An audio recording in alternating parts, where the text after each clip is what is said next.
மக்கள் எல்லாருக்குமே ரொம்ப ரொம்ப பெரிய வணக்கங்க. அதாவது இன்னைக்கு நம்ம தமிழக முதல்வர் ஜோசப் விஜய் அவர்களுடைய மனைவி வந்து பார்த்தோம்னாக்க, இந்த வாபஸ் அதாவது இந்த டிவோர்ஸோட வாபஸ் வந்து இன்னைக்கு கோர்ட்ல வந்து வாங்கியிருக்காங்க அப்படின்ற மாரி ஒரு தகவல்கள் மெயின் ஸ்ட்ரீம் மீடியாக்கள்ல பேசப்பட்டுச்சு. ஸோ இதுக்கு பின்னாடி என்ன நடந்திருக்கு? ஸோ இதுக்கு ஸ்டார்ட்டிங் ஸ்டேஜ்லேருந்து என்ன நடந்திருக்கு அப்படின்னு சொல்லிட்டு இது வீடியோல நம்ம தெளிவா பார்க்க போறோம். ஸோ எல்லாரும் வாங்க இந்த வீடியோக்குள்ளார போலாம். Let's get into this video.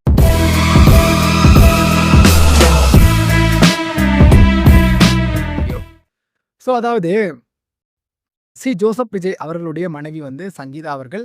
அதாவது நம்ப முதலமைச்சர் அவர்களுடைய மனைவி அப்டின்னே சொல்லலாம்.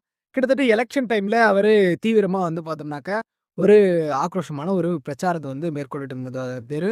அந்த கா அந்த மார்ச், ஏப்ரல், மே அந்த ஒரு டைம் பீரியட்ல. ஸோ அப்படி பண்ணிட்டு இருக்கும்போது என்னன்னா, நெறைய அவதூறுகள் அவர் மேல தொடர்ந்து வந்து பேசப்பட்டுட்டே வந்துட்டு இருந்தது. அவர் வேற ஒரு ஆக்ட்ரஸோட இதே கனெக்ஷன்ல இருக்காரு அப்படின்னு சொல்லிட்டு பல்வேறு விதமான விஷயங்கள் வந்து பேசப்பட்டது. ஸோ இருந்த போதிலும் இது வந்து இன்னும் எதுவுமே நம்பப்படாம இருந்தது.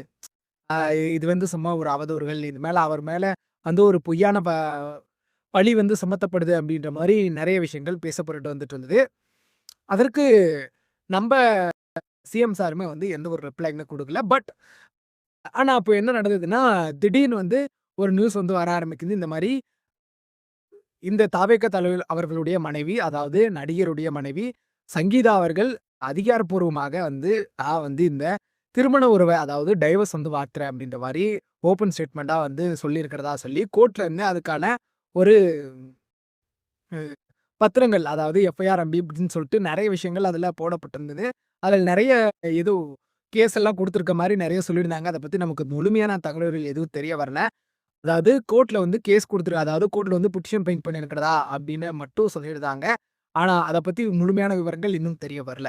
ஸோ அப்படி இருக்கிற பட்சத்தில ஹியரிங் வந்து அனௌன்ஸ் பண்ணியிருந்தாங்க.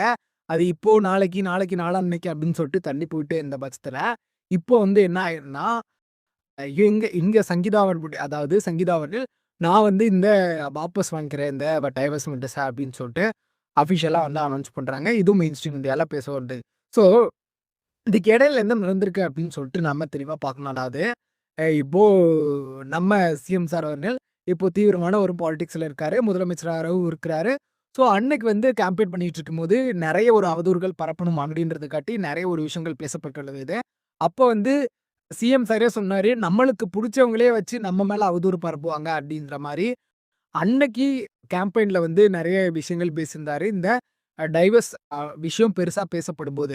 ஆனா இப்போ என்ன நடந்திருக்குன்னா, சகிதா அவர்கள் இப்போ வந்து நாங்க வந்து நான் வாபஸ் வாங்கிக்கிறேன் அப்படின்னு சொல்லிட்டு அதிகாரப்பூர்வமா அனௌன்ஸ் பண்றாங்க அப்படின்ற மாரி ஒரு நியூஸ் வந்து மெயின் ஸ்ட்ரீம் மீடியால பேசிட்டு இருந்தாங்க.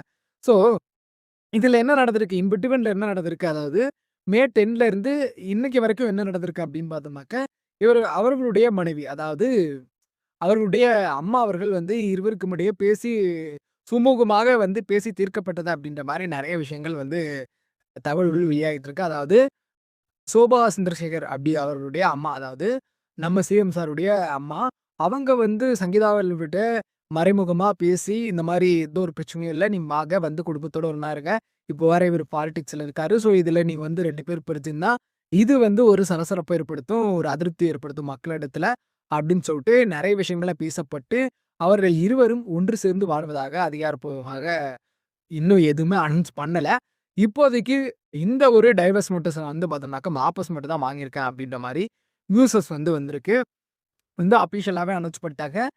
ஆனா இது வந்து இன்னை வரைக்கும் நம்ப தமிழக இப்போது முதலமைச்சரா இருக்கக்கூடிய ஜோசப் விஜய் அவர்களா இருக்கட்டும், அப்பொழுது தாவேக்கா தலைவர் மற்றும் நடிகருமா இருந்த விஜய் அவர்களாவே இருக்கட்டும், எந்த ஒரு விஷயமே வாயையே தொறக்கல. மக்களிடத்தில எந்த ஒரு தெளிவுமே படுத்தல. இது எங் எ அவர் ஃபேமிலில என்ன பிரச்சனை அப்படின்னு சொல்லிட்டு. ஏன்னா, அது அவருடைய பர்சனல். அவர் எதுவுமே சொல்ல விரும்பல. அவர் விருப்பப்பட்டா, அவருடைய விருப்பத்தின் பேர்ல சொல்லலாமே தவிர, அதன்படி சொல்லல. ஏன்னா, மக்கள் ஒரு குழப்பத்துல இருக்காங்க அப்படின்ற பட்சத்துல இதுக்கு உண்டான தெளிவு வந்து இன்னும் கிடைக்கல. இது அவருடைய பர்சனல்ன்றது சொல்லப்படக்கூடிய தேவையும் இல்ல அப்படின்றது என்னுடைய ஒரு பர்சனல் ஒப்பீனியனாவே பார்க்கப்படுது. இருந்தாலும் இதுக்கு என்ன நடக்குதுன்னே தெரிய மாட்டேங்குது. ஏன்னா, என்னதான் இருந்தாலும் அவர் நம்ம நாட்டினுடைய முதலமைச்சர். அவர் எப்படி இருக்காரு அப்படின்னா, ஓட்டு போட்ட மக்கள் எல்லாரும் அவ்ளோ லவ் அண்ட் கேர் அண்ட் சப்போர்ட்டோட பண்ணியிருக்காங்க அப்படின்ற பட்சத்தில, அவர் குடும்பம் நல்லா இருக்குதா? இல்லையா? அவருடைய ஃபேமிலியோட ஒண்ணா இருக்காரா? இப்படி திடீர்னு டைவர்ஸ்ன்றாங்களே, திடீர்னு டைவர்ஸ் வாபஸ் வாங்குறேன்றாங்களே, என்னதான் நடக்குது அப்படின்னு மக்களிடத்திலேயே ஒரு சில குழப்பங்கள் ஏற்படுது அப்படின்றதுனால, இதுக்கு யாராவது ஒரு தெளிவான ஒரு விளக்கத்த கொடுத்தா, இன்னும் பெட்டரா இருக்குமோ! அப்படின்னு சொல்லிட்டு இந்த வீடியோல தெளிவா ஆக்கினேன். Thank you.